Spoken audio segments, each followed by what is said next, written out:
5 of Floating Through Film.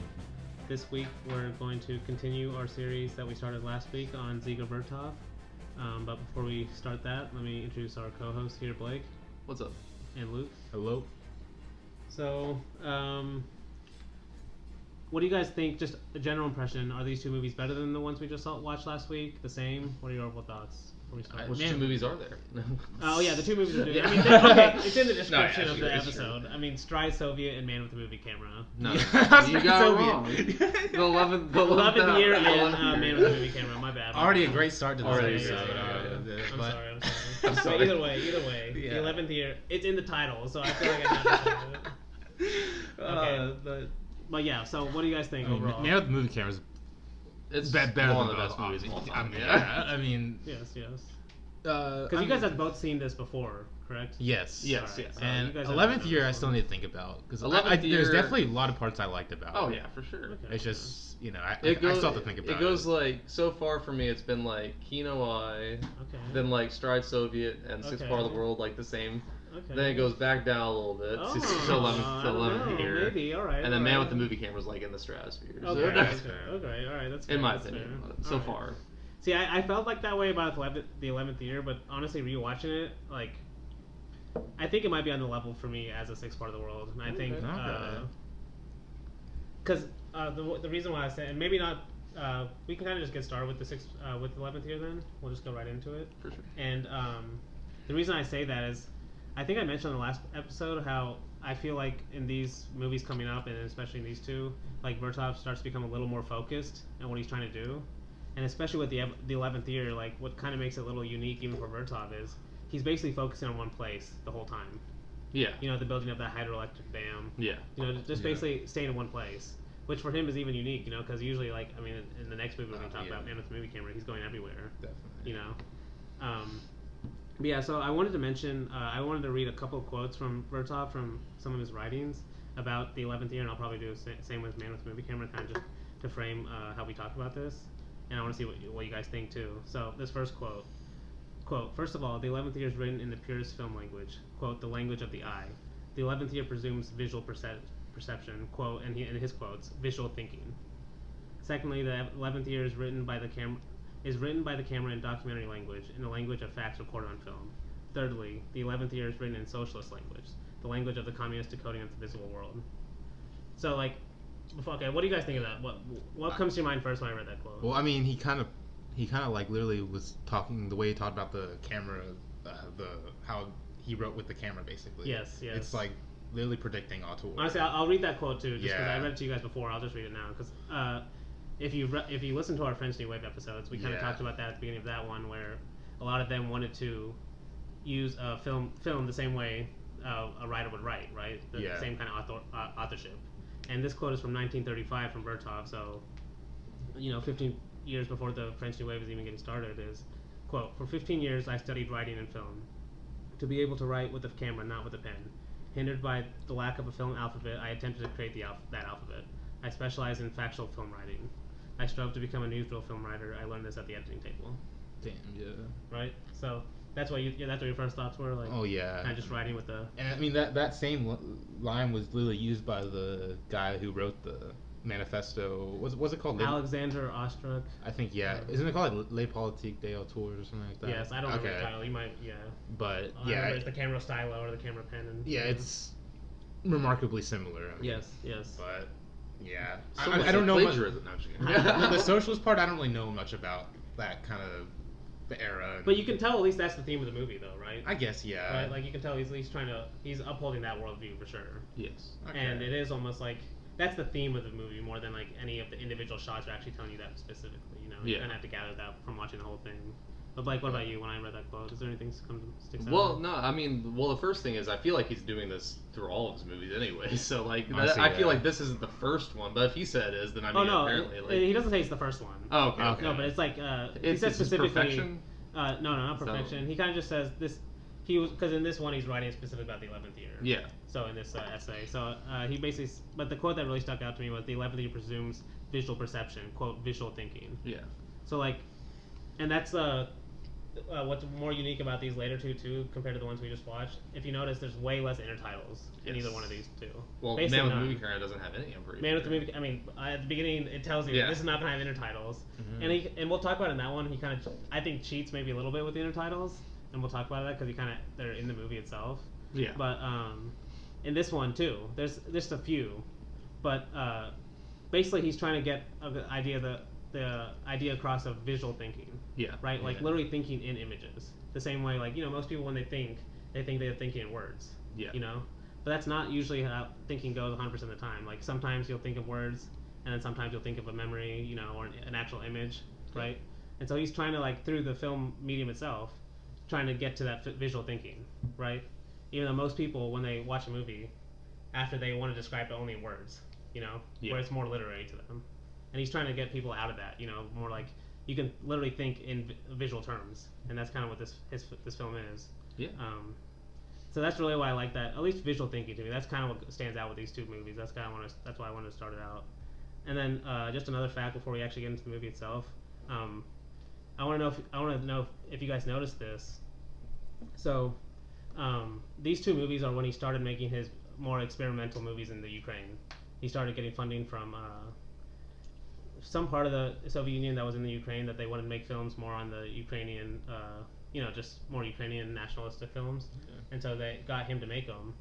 And the kind of benefit or / negative, how Vertov thought at least initially was, and this is true for a lot of his early movies, you could tell, is that he used a lot of archival footage, right? So he loved reusing shots. He loved using all the shots that weren't even his, that he just they had in the Soviet Moscow libraries and stuff like that.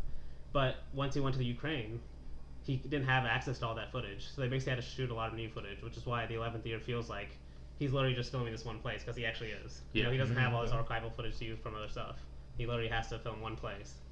And this will relate to especially Man with the Movie Camera and this one. His cinematographer for both, his brother Mikhail Kaufman. You can the book by Jeremy Hicks that I've been mentioning. He mentions how in this in the 11th Year you start to see more kind of Mikhail Kaufman's influence on Vertov's cinematography because of that lack of access. And that's seen a lot in the more nature shots, the more long poetic shots. Where like in the previous movie you don't get a lot of like long hanging shots. Yeah. And we'll kind of talk about that in the course of these. We start to get more and more of that. And then after Man with the Movie Camera, Mikhail Kaufman left Vertov for kind of this argument, this kind of tension they had, where Mikhail Kaufman was more of the just I don't want to say laid back, but he was kind of more just more poetic, more just show simple nature shots, and then Vertov was the one who was trying to like, break down the form, trying to like more complex. Yes, exactly. Yeah. And so you kind of see this tension in both of these movies, especially in the 11th Year too, like where I was saying, because of that lack of archival footage, Vertov was actually having to lean on the cinematographer more. It's just why you kind of get this more like, I don't know. What do you guys think? Do you guys agree with me? It felt like more subtle, in a way, like more calm. Than a lot of his other movies. Yes, and that's why I told you guys about the movie In Spring that Mikhail Kaufman directed, like shortly after Man with the Movie Camera. Yeah. And you guys definitely watch that at some point because you'll see what I'm talking about. There's a lot more just like almost like Malick-like, where he's just like hanging on nature just for a little longer than Vertov would or something like that. No, I definitely noticed that. Well, I definitely noticed that specifically. Whenever I was actually thinking that, whenever watching the 11th Year, he was showing, like they were still cutting between like women's faces, but whenever in like a sixth part of the world, like Vertov was cutting between all the different parts of the world, like in the Soviet world, like he was showing faces but cutting like immediately. Yes. And this one, it was like he would hang on the women's faces for just a little bit longer on each one. So it was like they'd cut between like 5 different women, but you get like to see their faces like for a lot longer. Yes. And that's, I don't know. I did notice that difference a little bit for sure. I think you'll notice that even more if you. I'm sure you was. Well, and Man with the Movie Camera, we'll get to that also. Yeah. But I definitely noticed it in Man with the Movie Camera too. Now that you mentioned. I mean, honestly, we can just start. We'll just jump to the movie. But they're like. This one, I feel like we don't have to go over scene by scene, obviously, because it's. I think we can kind of go more structured with Man with the Movie Camera, but really for this one, what stands out to you guys? The shots of the water.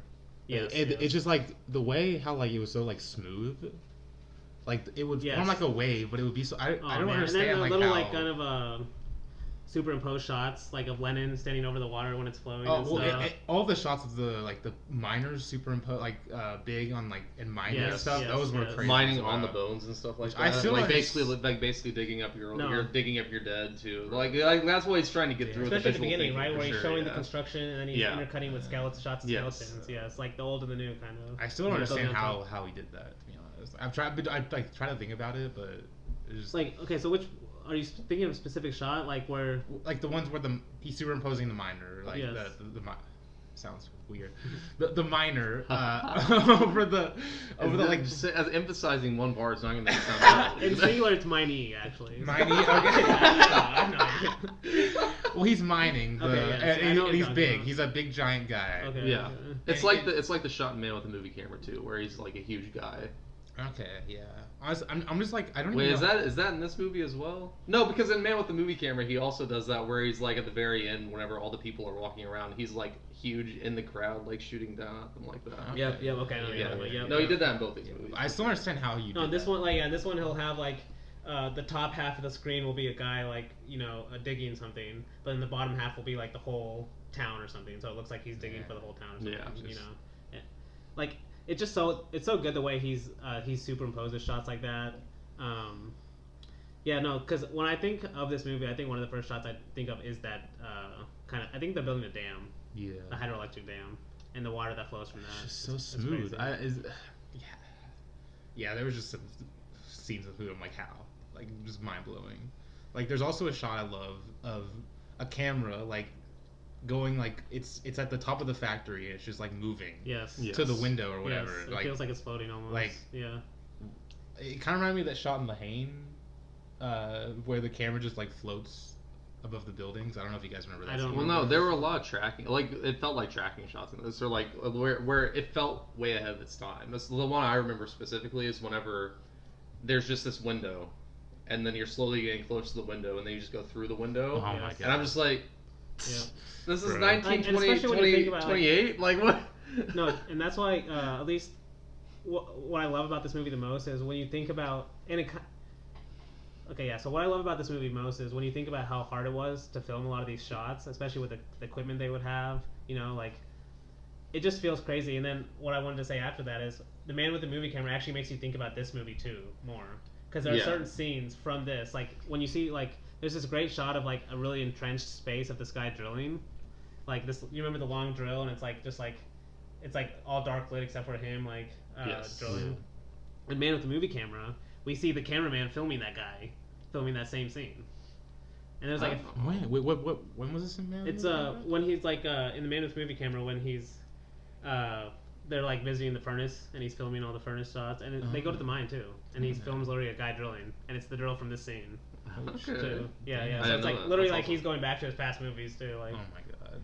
I mean, okay, we're jumping ahead. But what else sticks out to you guys? I mean, okay, one little moment I loved too, because the movie slows down just a little bit, is when that guy that's wearing those weird shoes to climb the tower to the tower, and once again he does that thing where he just cuts to people's close-up faces. Yeah. And he's used those faces in different movies for different reactions. Yeah. Because obviously to him it doesn't matter if they're actually there watching. He's trying to create that effect of someone watching that guy climb. But there's no way that people still use those, right? To climb towers like that? Well, now, I mean, it's kind of similar, honestly. We just have the pegs into the telephone poles, when they climb up like that. That's how they climb up. So it's kind of similar, too. Almost like clown-looking shoes. No, they're scythes. They're scythes on your feet. On top of these, huge shoes. Yeah. If it prevents him from falling off, I think it's worth it. Okay. You might look stupid, but at least you're not dead. You might look stupid. Yeah, because they are kind of laughing at him, too. At least that's how I took it. No, they definitely were. No, but really he's just trying to... He's trying to say how good it is that electricity is here for the Soviet Union kind of thing. Sure. Because we do get the same theme that we got in, I think, Sixth Part of the World with the lights relating to Lenin. Yes. He does the same thing in this one where the lights light up in the houses when the young communists are talking, and then he shows the lights lit up from outside. Yeah. And he's he says something like Lenin's light glows in peasant's hut or something like that. Yeah. One of the few captions we actually got. Didn't need it. No, I'm just kidding. No, but then we get, and then kind of just is there anything else you guys want to say? No, I did like how this movie, because I think close to the beginning, he says, "Let's check in on how the Soviet Union is doing," or something like that. After 10 years or something, or this is how we're doing after 10 years or something like that. Well, it's 11th year. Yeah. That's why it's the whole theme of the movie, and I just kind of like that he's like looking at it, like archiving it, like he's like just wanting to. He's trying to make see it how they're both doing. And this is what makes him a film poet is. He's trying to make it work on both levels. Yeah. Where he's literally trying to tell the story of the building of Electro Dam, while at the same time trying to tell the story of all the progress of this is the 11th year of the Soviet Union. Yeah. Literally with the skeletons of the building a dam, but it also makes you think of, building new over the old. Yeah. Right?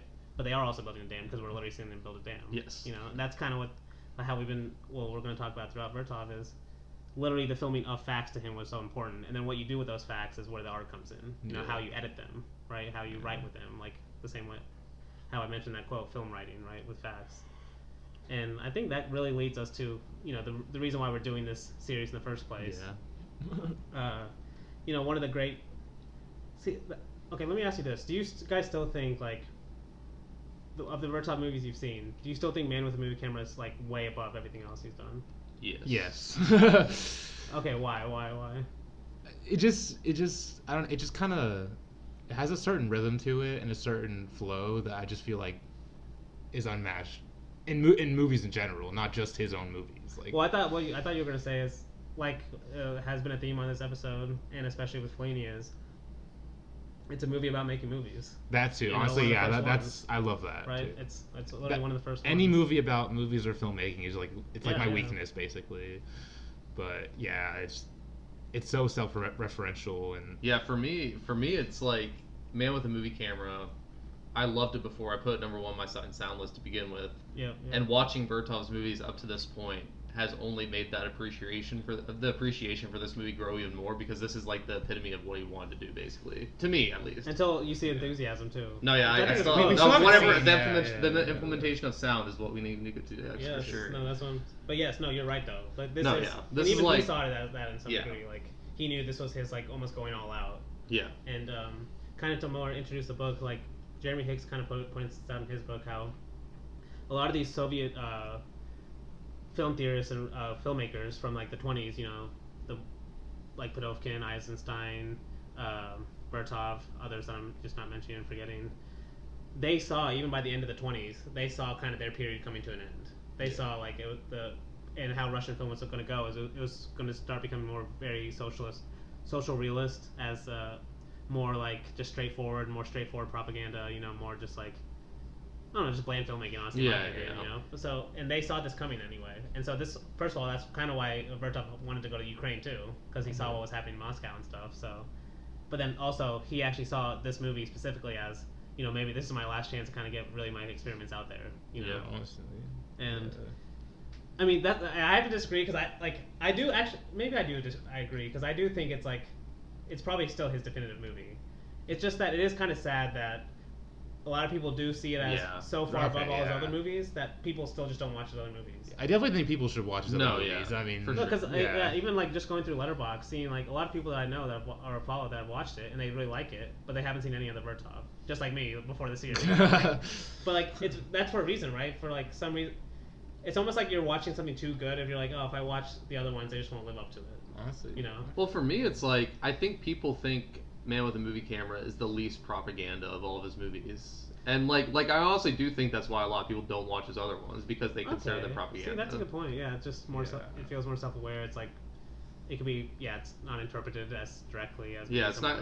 I still think it is. I don't think any of them are straight propaganda. I just think he's showing his nation as it is, honestly, to him, which is all a filmmaker can do, And they have to make it in a certain context too. Yeah. So obviously there's certain things he couldn't say. Yeah. Right.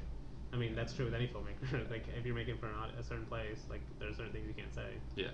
But, I mean, that's a good point. It's probably true. It's more self-aware. It feels like, at least, even though if you really know Vertov, all of his movies are self-aware. All his movies are very self-aware. But, yeah, just more open about that. That's a good point. I hadn't thought about that because I can see why someone would think that, at least even going through his movies, reading the descriptions or something. But like, if you watch the 11th Year, yeah, it's there. Like the theme is there of just building the communist nation. It's called the 11th Year. Yeah. But it is just almost a straight documentary of watching a dam. Just cool shots of people watching it, building a dam. How there's cool shots of the water. Like, come on, look what you're missing out on. And to me, it's not that hard to just take a step back and be like, it doesn't matter. It doesn't have to be Soviet Union. It could be any place. The celebration of building an electro dam anywhere. Yeah. For people that never had electricity. Like that could be. You probably consider some if you hold them to the same standards as if they held some American filmmakers to the same standards as they held the Soviet filmmakers, that could be propaganda as well, honestly. Well, yeah, that's for sure. But yeah. I'm not gonna name names. Michael Bay. No, I'll name names. Don't you? I was gonna say like Steven Spielberg maybe, but like okay, I can buy that. Okay. Okay. So regardless, I don't want to get anyone upset. Yeah, we'll save Michael Bay for a different series. Let's hope not. Oh no, he's coming. He's coming. He's just in the long tradition of montage. He's just there at the end. Okay. The last great. Do you really want to say this? Yes, I do. Okay, we should go to Vertov though. Yeah. I said I would mention a couple of his writings before we started, and for this one, he wrote this in 1958, so it was like pretty soon before he died. So, and almost 39, 49, like almost 30 years later. And he wrote about how he saw Man with a Movie Camera when he was making it. And he said the two ideas that they were trying to get across is, his first thought was, why can't we make a film on film language, right? So in this kind of movie, it's a film about using film language. And then also, how can we show just the behavior of the living person? Yeah. And he said those were the two ideas going to the movie. And I'll just read the quote, how he summarized it is, quote, "We felt that in doing so, we would kill two birds with one stone. We would raise the film alphabet to the level of international film language, and also show a person, an ordinary person, not just in snatches, but keep him on the screen throughout the entire film." Right? And that's, those are kind of, we've seen that throughout all of his movies, like how can we show the ordinary person and make him look cinematic almost, make him look exciting. But then at this one, he's combining that with how can we teach people about the film language itself, right? And, we mentioned with Kino Eye, like, my favorite quote of him quoting the young pioneer's diary and then being like, we're gonna continue the pioneer's thought. Yeah. And what was so important to just communism in general, at least a lot of communist theory and stuff, and then also Vertov, was having the workers or people themselves understand the processes they're part of, right? And that was really important to Vertov, right? Showing how the bread is made, how the meat is processed, all this kind of stuff. Showing how the plant is built. Yes, exactly, yes. Yeah. And this is him going even on top of that, is even showing the citizens how the film itself is made, right? Nothing is matched. He's filming the filming of the. Yes, he wants to show people this is how this is made, right? Yeah. And to me, that's like, it's just so perfect for him, right? Because he's been all these movies, he's been showing the processes of how different things in the communist society are being born. And this one, he's even going one layer. How can I even show what I'm doing myself as part of this communist reality? Yeah. Right. And and the way he does it too is, obviously we're going to get into the movie now, it's just perfect in my opinion, because it's still showing a lot of the documentary shots, but then every once in a while he'll break it, right, and he'll show the editor itself. Yeah. So what do you guys think about that? Any thoughts that came to mind when I went on that rant before? No. Well, the one thing that came to mind for me is like him showing like the filmmaking process to the audience, but him also showing like the future of the filmmaking process, literally, because the filmmaking process in the 1920s was studios. Like, you were always in a studio, but everything Vertov does, he's on the fucking road, literally, like just standing up, like there's a shot of him on his motorcycle, freaking just like winding the camera and literally having to stop every once in a while so he doesn't like fall over. And it's like, this guy is literally doing the guerrilla filmmaking, which a lot of filmmakers don't like that, but like he's doing like the guerrilla filmmaking, and like this is what 30 years ahead of his time, like 20 years ahead of his time. Yes. And so like this is still filmmaking that people weren't even doing at the time. Like, he was one of the first ones to be doing this type of like filmmaking. So no, like, how people will, and rightly so, praise neorealist films for being like, oh, they were actually on the streets filming, everything was in the studio. It's like, hey, Vertov's like, I've been here for 30 years. Yeah, exactly. I've been here for literally 20 years doing the same thing. It's honestly close. I mean, this is and it's crazy because like you're just you're just watching him stand up on cars, filming other people, and just like watching him run up a bridge, filming to film a train and stuff like that. Yes, and it's just like, dude, like, this guy's literally going insane. You can tell he loves his craft. Yeah. So much. Yeah, so honestly. like it just oozes through the frame. So. Yes. Oh no. Yeah, I agree. And just a couple things I want to mention from the book before we get into the actual movie is, first, so Man with the Movie Camera. It's the first thing I want to mention was, at least Jeremy Hicks says this is. I guess the exact translation would actually be person with a movie camera would be a better translation, man with a movie camera. But man with a movie camera just becomes just popular. It kind of just rolls off the tongue better too. Yeah, it honestly. does. Yeah, but really, I guess the more accurate translation. It's also sexist. No. To be fair, like if the more accurate translation is person with a movie camera, at least that's what it should be. Honestly. Yeah. That's what at least Jeremy Hicks says is the more accurate translation. But and even just from that perspective, though, and he kind of mentions this in the book, is the editor, his wife. Yeah. I forgot her name, Elizabeth. I forgot her last name, but anyway, Vertov's wife, Elizabeth. She's in the movie. She's one of the main characters. Right. She is literally. You could argue she's the main character. She's the one putting it together, right? The editor, which is really really important to Vertov. And then what I wanted to mention about just honestly the title itself, but kind of the theme of the movie was apparently the 11th Year had gotten a lot of criticisms for being. Like one of the main criticisms against it was that it kind of sidelined the human being itself. It was just kind of more about the dam, just not. It didn't focus on the human being. Yeah. So this was the author says this is kind of like Vertov's like tongue-in-cheek response to that, just by being so here's a man like literally with a movie camera. Here's a man. The biggest mic drop. But still, ever, but literally, it's not about any one person too, though, right? Yeah. It's almost like his exact reaction to that kind of criticism. It's like see what I can do now, though. We should piss off more filmmakers, honestly. Honestly, though, it depends on what filmmaker we're talking about, but yeah. Good filmmakers. Good filmmakers. But yeah, that's kind of what I mentioned before we started. Well, let's go ahead and get started. We should really just start with the intertitle itself, like the first intertitle, because it kind of really sets you up for the whole movie. So I just want to read it. Quote, "This film is an experiment in cinematic communication of real events. Without the help of intertitles, without the help of a story, without the help of theater, this experimental work aims at creating a truly international language of cinema based on its absolute separation from the language of theater and literature." Yeah. And then he calls himself like the chief supervisor of the movie instead instead of the director. I love that. I mean, he's the director, but no, but that's why a lot of filmmakers didn't like the term director in its early goings, was because director was a theater term. Okay. You were a theater director, right? And that's why it kind of carried over to film. But that's why he didn't like the term director, right? Okay, I know. Bresson had the same kind of thing. Like he didn't like the word director. Yeah. But what I really love about that quote, and even when I watched it for the first time, like I think 2019, was like, because it stands out if you like when you're first getting into movies and you're trying to ask yourself like, why do I like movies? Even why, or like why do I even like watching movies from different countries and stuff? Like that part where he says creating a truly international language of cinema. Yeah. I think that's really why, though, because for some reason cinema does feel like, because it's based on images, you can watch international movies easier than it is to like read obviously a book in a different language or something, or even listen to music in different languages. You have to it takes more buy-in and more time to develop first. Yeah.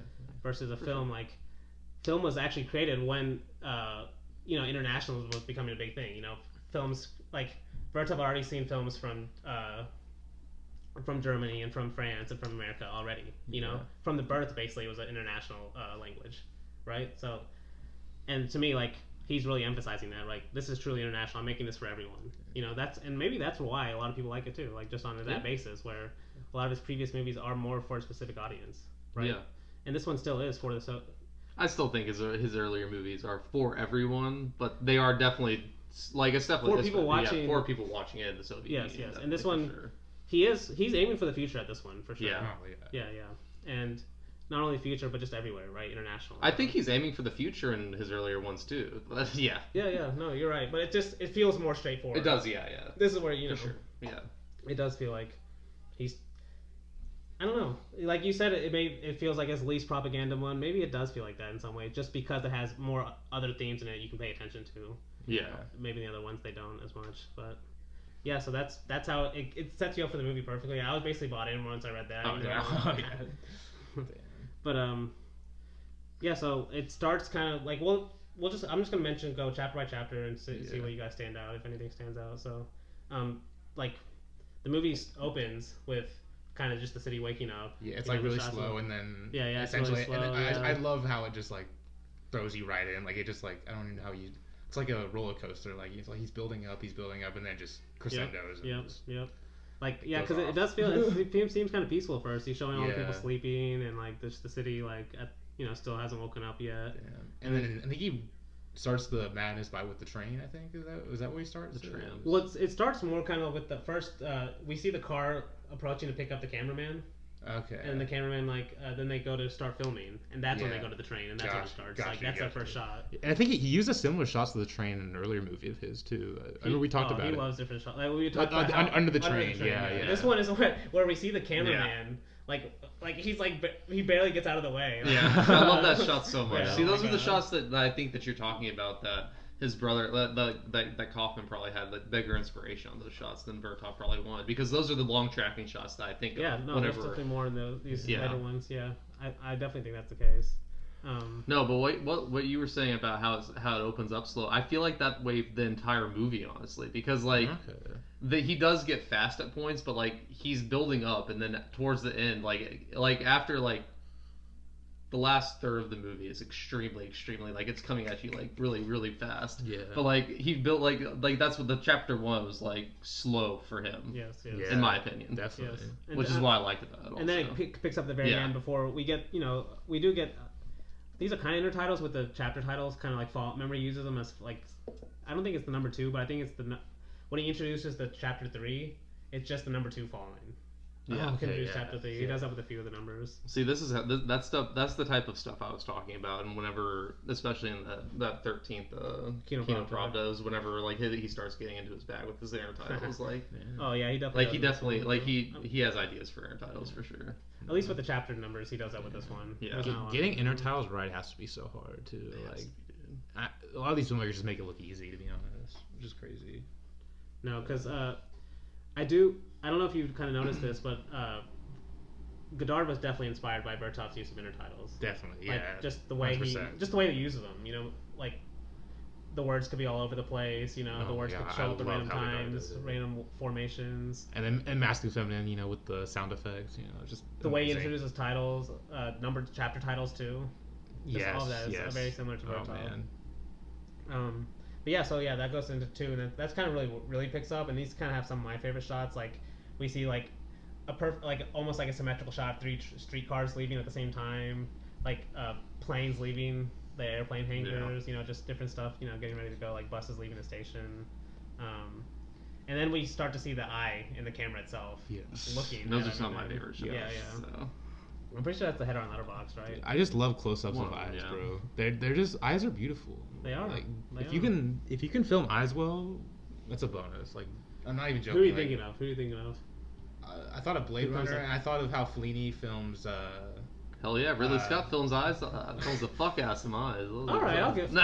Wait, what's her name? The actress. Oh, I forget. Sean Young. I don't know. It can't be Sean. The one who plays Rachel? Or? Yes. Okay. Well, I was also going to mention the way Fellini films Julieta Messina's eyes. Oh yes, for sure. Yeah, but eyes are like they're cinematic in a way. Oh, you're definitely right about that. Yeah.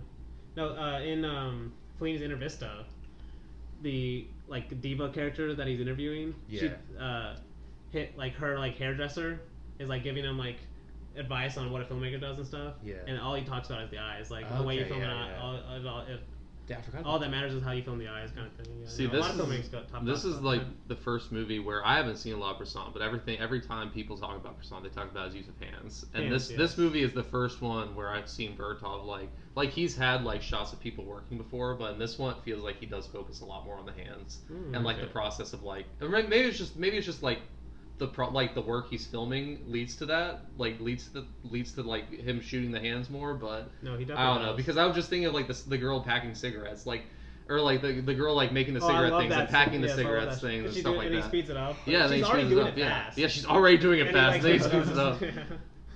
No, but it's just shots like that make me think film close-ups of the hands and eyes and just people working like that. It's just they're extremely beautiful, and stuff like that definitely played effect on I feel like other people in cinema for sure. But I mean, literally for him, it's okay. You mentioned Bresson. I have to mention this quote because I always think about this when people mention Bresson's hand. Is in an interview with in the book of interviews of Bresson that I read, he quotes this philosopher Pascal, as a reason for he's kind of talking about why he likes filming hands.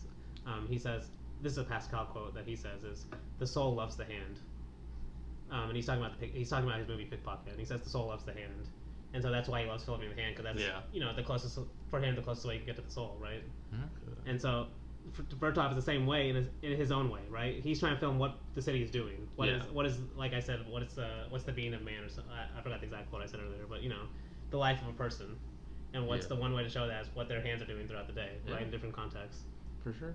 And so that's really cool you said that, because like I've been telling you guys, maybe not on the podcast as much, but off podcast, I've been saying how Vertov and Bresson, they've been reminding me of each other, and that's one reason for sure. Is like, no, this is the first time that I've actually because I've only seen one Bresson movie, but so I still need to work on that. But this is the first one where when people talk about filming hands, this is what I feel like they're talking about, stuff like this, Yes. But then to get back to chapter 2, because this is really where the movie really shifts. It's the end of 2 and the beginning of 3. And so, did you watch this on Canopy, or did you watch this on YouTube? I had it downloaded on my computer, which I might have grabbed from your hard drive. I don't remember where I got it from. I must have had it on YouTube though. Cause, I watched the Michael. The reason why I asked that, I watched the Michael Neiman one on Canopy. Yeah. Oh, you didn't watch the Vertov composed? The Vertov one? Is that not the Vertov composed? No. There was one that was like because one was like the alloy That's orchestra. The Vertov. Oh, okay. So I watched the wrong one.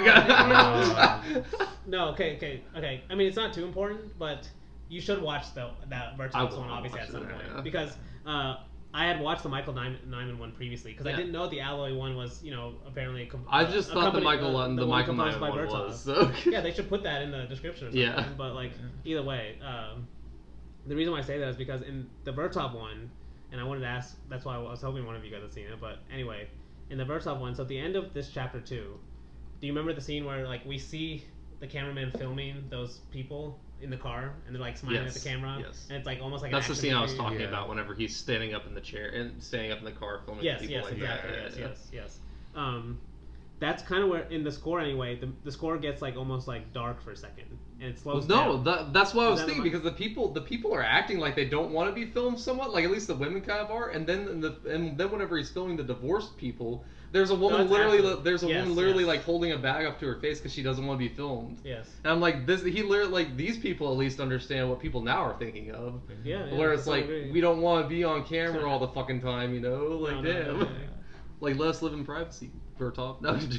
Honestly, I mean, you'd have to argue with him about that. But that was one of his.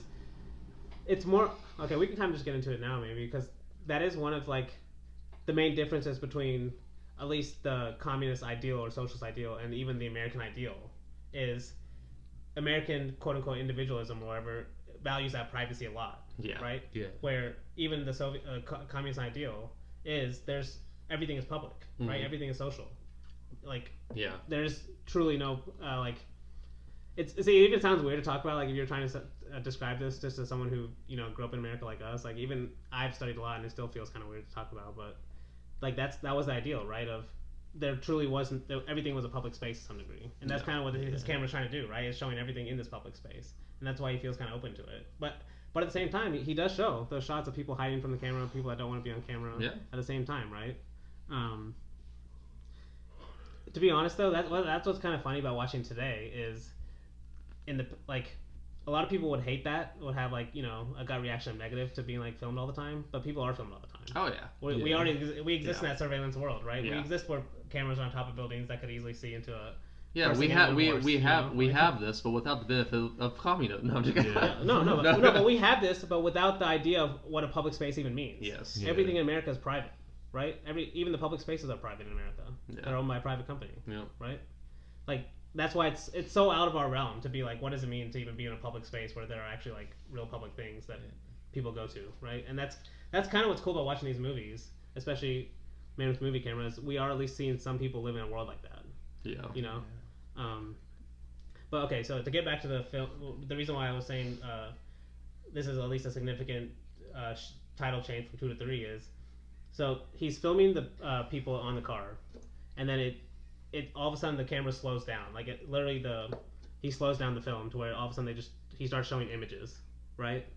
And it almost looks like at least in my opinion, he's breaking the film apart, right? Because then the next shots are him showing the editor editing the film.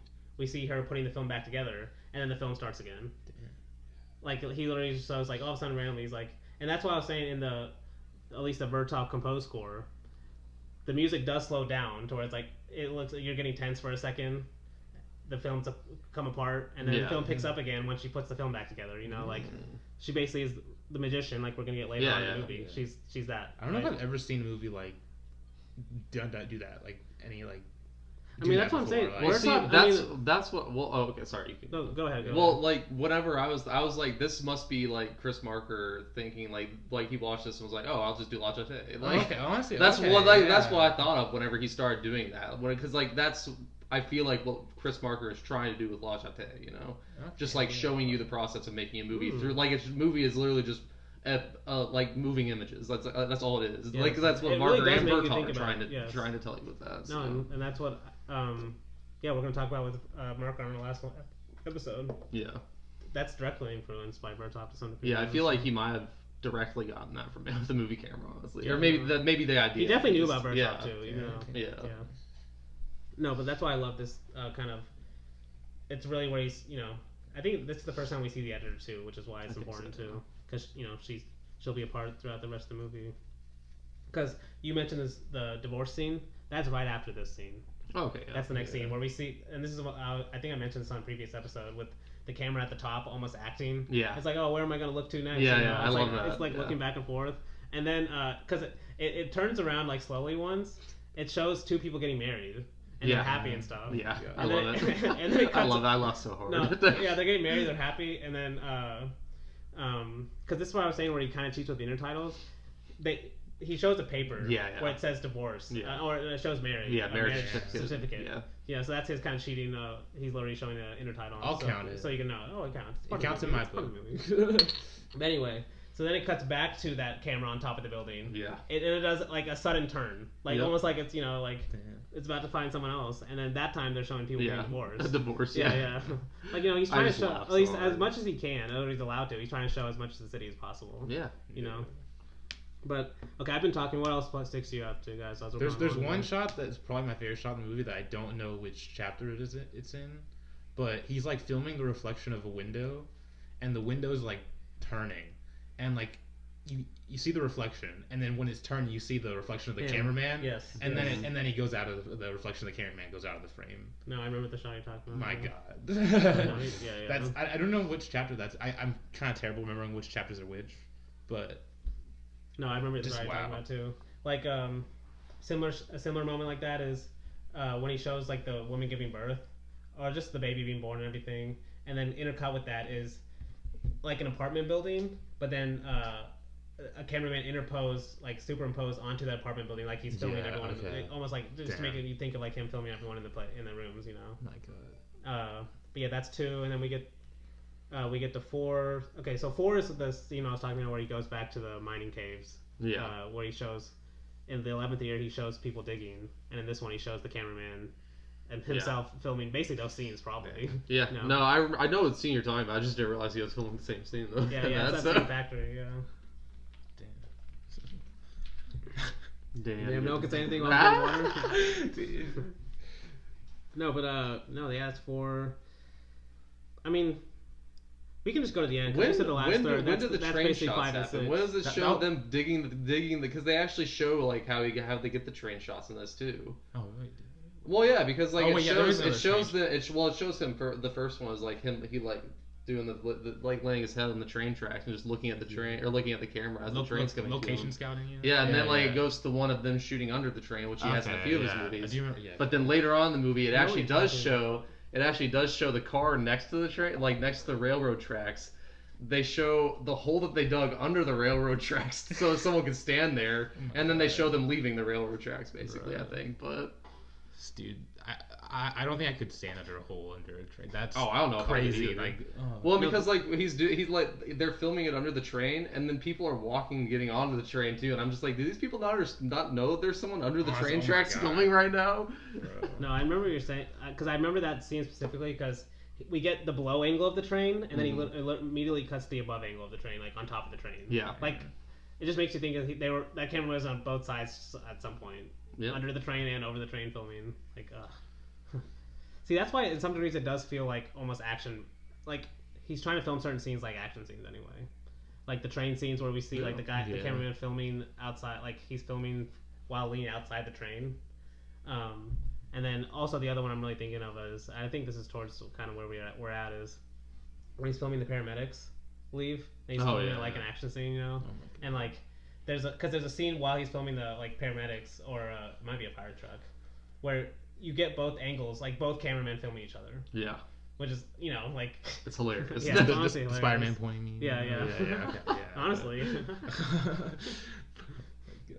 Okay, but honestly, we can kind of just end. Like Blake, I know you said this last third is kind of like you said your favorite part. Oh yeah, I love it. Like, it's because this is like it's the frantic nature just gets even more frantic, and he's just like throwing ideas to the wall. It feels like, like he's like getting out of a system, you know. It basically, because like that's literally that's kind of what I wrote too.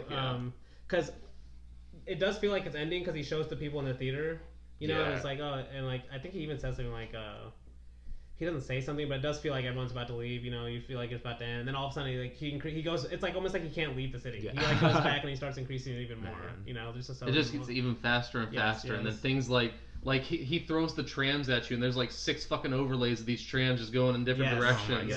There's just like the Capitol building just like starts turning turning upside down and stuff like that. Nolan, like I feel like Nolan just completely did that for Interstellar or no. Inception, yeah. Okay, yeah. I was like, that's not right. That's not right. And then like the one that I think of is like you said, the camera like filming the divorces and stuff like that. Him showing him that how he's like up there, and like towards the end, like one of the last shots is people just walking in the city, and then it just shows Dziga setting up his camera and then like pointing it down, like a huge version of him like filming everyone on the ground. Oh my gosh. And it's just like that's like literally what he felt like. Like that's that's the epitome of his movie. I feel like I don't know. Yep. Was that shot? No, I'm glad you said that too, because it does feel like. I wrote here it felt like in my notes like it felt like an encore. Yeah. You know, he's like coming back just for a little more. You know, like this is almost. Yeah, and it's like well because like whenever the trams are going all those different places, he's like also cutting between like. The people like the people like wiring telephone calls and like just going like super fast like that. It's just showing the frantic nature of the city of Moscow, you know. Like I don't know. It's just like all crescendos. The crescendo is a perfect word for it for sure. Yeah. And you kind of mentioned this with the I don't know the word. I'm forgetting the word for it, but like not superimposed, but like where he's like tripling the shots, you know. Yeah. It's like 6 overlays. It's like 6 overlays, dude. It's like 6 overlays of the same trams. Are you talking the scenes where like he had like 3 different shots? Okay. Like he said with the trams, like he'll just show like 3 different diagonal angles. Well, there's also ones where he have like 3 separate frames in a frame of different like shots of stuff. Yeah. Like I don't know what you call that though. Jeremy Hicks wrote superimposition, maybe superimposition. Sounds like an interesting word. For these two, he definitely. But I know I said that my favorite shot was that one with Dziga standing, like the giant Dziga. But I think my actual favorite sequence of this movie is whenever it's just showing his eye. I think it's his eye at least, or maybe it might be his wife's eye, the editor's eye. It's whenever is it at the end? It's towards the end. Whenever they're just like every time the eye looks a different way, like it's a different frame. I'm pretty sure it is. And I'm just like, I knew it was one of those. Yeah. Maybe the audience's eye. Maybe. I mean, that's basically what the movie is, though, right? Like, literally, I guess so. I mean, he's setting up the audience of the film viewer with the theater audience itself, because literally the movie starts with the people walking to the theater, and then it ends with him showing the theater as well, which would be like unique, except for he did this before. Yeah, he did. Was it Kino? Yeah, it was Kino. Yeah, it's Kino. Whenever they're washing the sheep. Yep. No, it's definitely not his first time doing even that. So, but I think that is something a lot of people remember about the movie too, is like the fact that he's showing the theater watching the same movie we're watching. Yeah, it's because, and once it gets like that frantic nature, like the people, like he's filming the people's reaction, they're all like getting like really like happy. It feels like I don't know. At least that's how it felt to me. Like they were laughing and stuff. But that's the whole point of montage and how he films it is the feeling. The fact that you got that feeling. It's not even important if those people are actually even watching the man with the movie camera, right? He's showing people laughing or smiling while watching the same movie we're watching just by cutting. Right? And that's the important part. And the fact that you said feeling, that's the most important thing, right? That's why that's what makes him a poet and not just a straight documentary filmmaker, because he actually does care about the effect he's having on the audience, the feeling he's having on the audience, right? Not not just presentation of facts, but also how he's trying to edit them, right? And this movie is even one level on that because he's trying to show you himself how he's editing the film he's trying to film, right? Yeah. So, I mean, and kind of just to come to a close, like you said, because the very end of the movie is just it's like a very rapid pace of the eye cut with just different shots of all the town and stuff. It's almost too hard to describe. You just have to watch it. It's amazing. But yeah, just like faster and faster shots, and that's kind of how the movie ends. Well, I just love how the movie actually ends with the camera closing and then the eye's just still there. Oh yes, okay, yes. So we talked a little before. We forgot about is the camera putting itself away. Oh yeah. The stop motion animation. Yeah, the stop motion camera. That one was. And that's when the audience is watching. They're like laughing too. Like, because that's when we think the movie's gonna end. That's really what I was thinking of. Because that's when we get kind of the sped up stuff after that. It's like, oh, we think the movie's coming in. He's like, oh no, wait. Oh no, encore. But that's And so to kind of close it off, it does to me still feel like it's his best movie. Yes. It definitely is. Like in my Letterboxd review I wrote, it's like, at least my opinion, I don't like using the word objective, or using objective phrases and stuff to define films, but to me it literally does feel like it's objectively one of the most perfect movies ever made. I think like, so. Literally, okay, yeah. I mean, I can't. Especially when I think of a movie too. Like that's what's so important to me about this movie is like, I know when we talked about what was the theater movie we talked about? The Dante's Inferno? Yes, Dante's Inferno. We talked about this, right? Like, what's theater, what's a film and stuff. Like, but film to theater. Me, this is why I love Vertov in general. Is like, he was thinking about this in the 1920s. You know, like what makes movies different than just filming a book or filming a play? You know. Yeah. And how can I make it so different that people won't even think of it when they watch it? And that's one thing with Man with the Movie Camera, right? It is a movie. It's not based on a book. It's not based on anything. It's about. It's literally based on what a camera can do. That's kind of what the movie is, right? So, do you guys have any last thoughts before we get to sound films? Like these are his last films. This movie was obviously very influential in very different movies, but I do want to mention it, like the genre movies it kind of influenced, like the Koyaanisqatsi kind of type movies, like.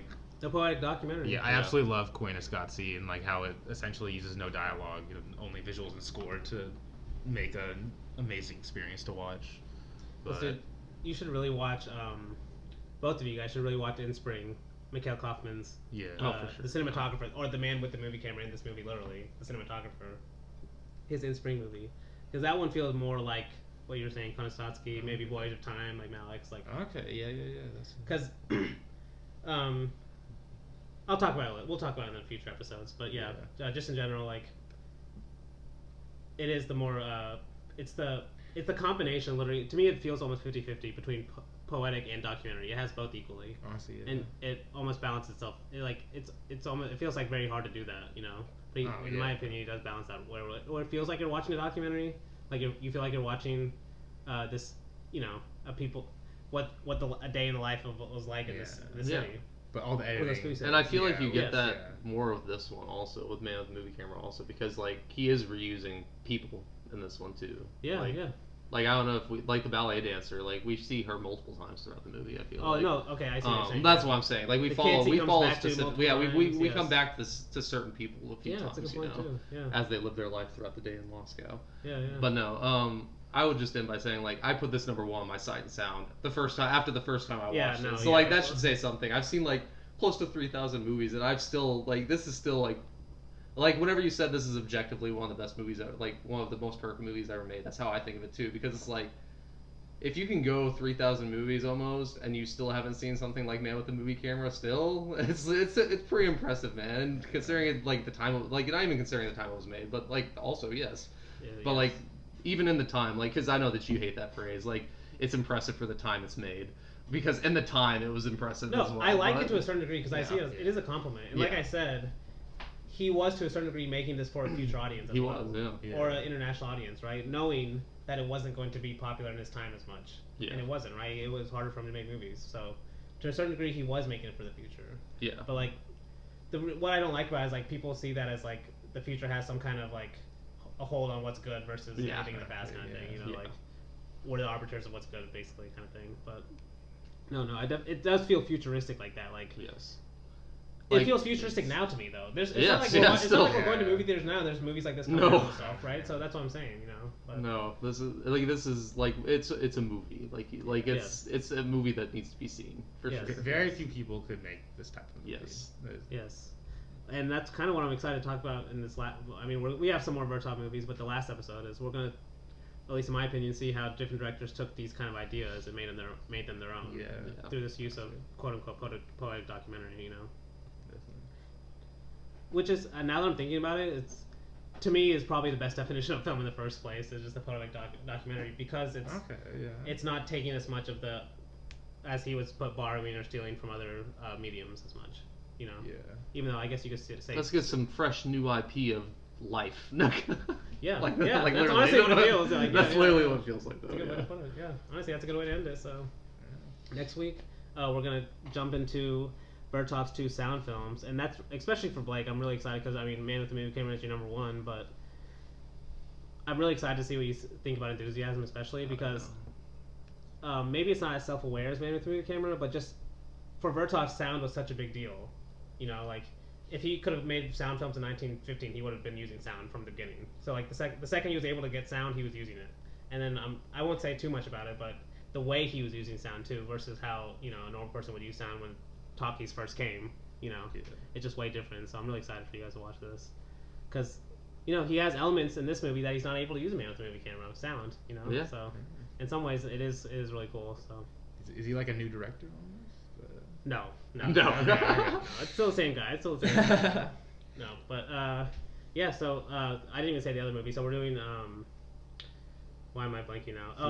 Enthusiasm first. Oh, okay, Enthusiasm, and then 3 songs Lenin. Those are his 2 sound films that we're gonna do, and then we're gonna end, like we've been mentioning, with 2 filmmakers that I think have kind of carried on this poetic documentary tradition, Marker and Money Calls. So yeah, until next time, hope to see you floating through the clouds.